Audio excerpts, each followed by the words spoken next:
Hey guys, it's a mostly based Jahanian fan man here, and I wanted to make a little quick video, a little quick recording, just so I had some content on this channel. Now, I guess since I just want to make something really brief here, I'll discuss a chart that I made not too long ago, and it takes some data from one of the first writings of Alexander Gordon Jahan's titled Lara, Queen of Earth. And I will probably talk more about Lara, Queen of Earth. I see myself as working slowly through Jahan's canonical writings. But as many of you may know, that would be a slow and tedious process, and I'm just getting into the swing of things now. So I made this little chart, and I'll put it up on the screen for you. It's titled Albino Sylph Squirrel Bodily Excretion Combinations and Results Chart. As you can see, it's taken from Jahan's Lara, Queen of Earth. Now, when making this chart, my main purpose was just to kind of quantify and also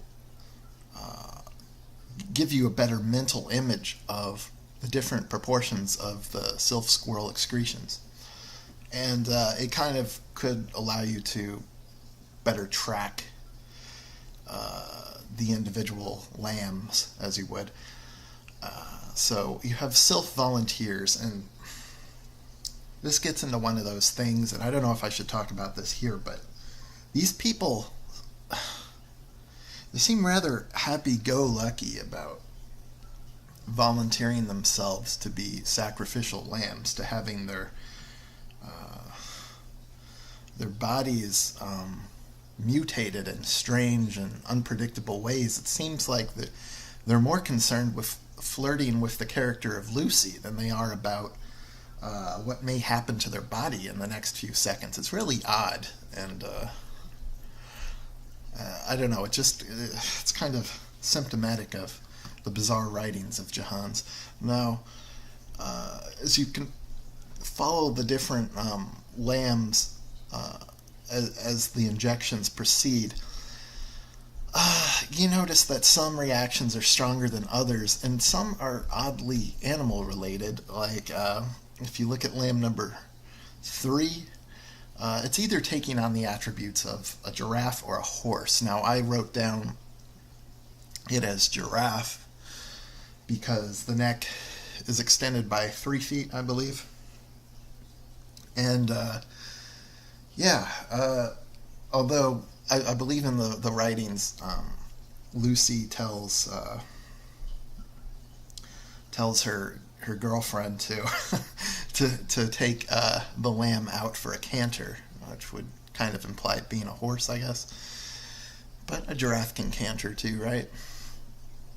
And then you have lamb 4, where and I made an error here. I said that Lucy refers to this guy as a birdman. It was actually just the narrator referring to the man as a birdman. So slight mistake there on my part.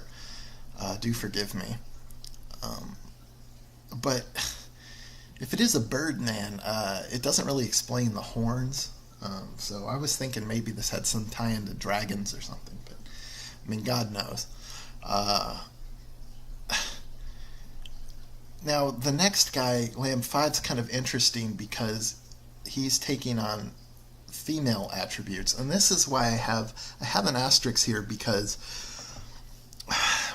you have the shrinking of musculature, the development of large breasts, and high-pitched voice, and this is very indicative of Gordon's condition before his testosterone injections, and so it's as if his mind is realizing that if he can inject himself with certain things, that he can bring about change to the self, physically speaking. But once again, the happy-go-luckiness of these characters would imply that their physical state doesn't really mean anything. And I guess the whole supernatural powers of the Sylph involve regenerative abilities.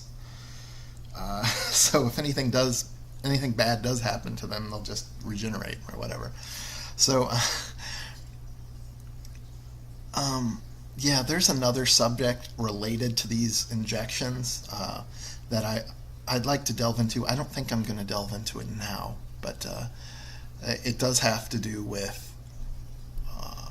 trying to change the self by potentially injecting or consuming some of these excretions.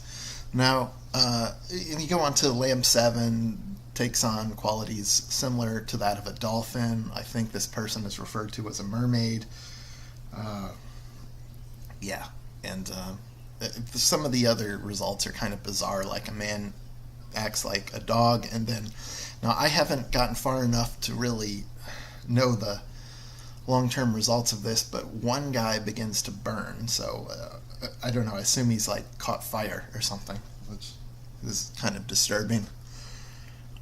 So yeah, you got these all these different adverse reactions. One thing I would like to draw your attention to is that the two most prevalent excretions used in the injections are cum and shit.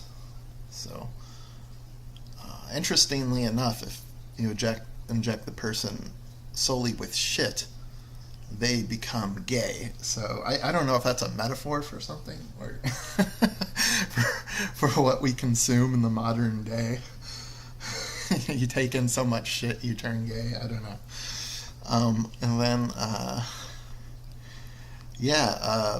cum is the most prevalent of the body excretions. And I think, once again, this may tie into some autobiographical details that perhaps me or some of the other guys can get into later.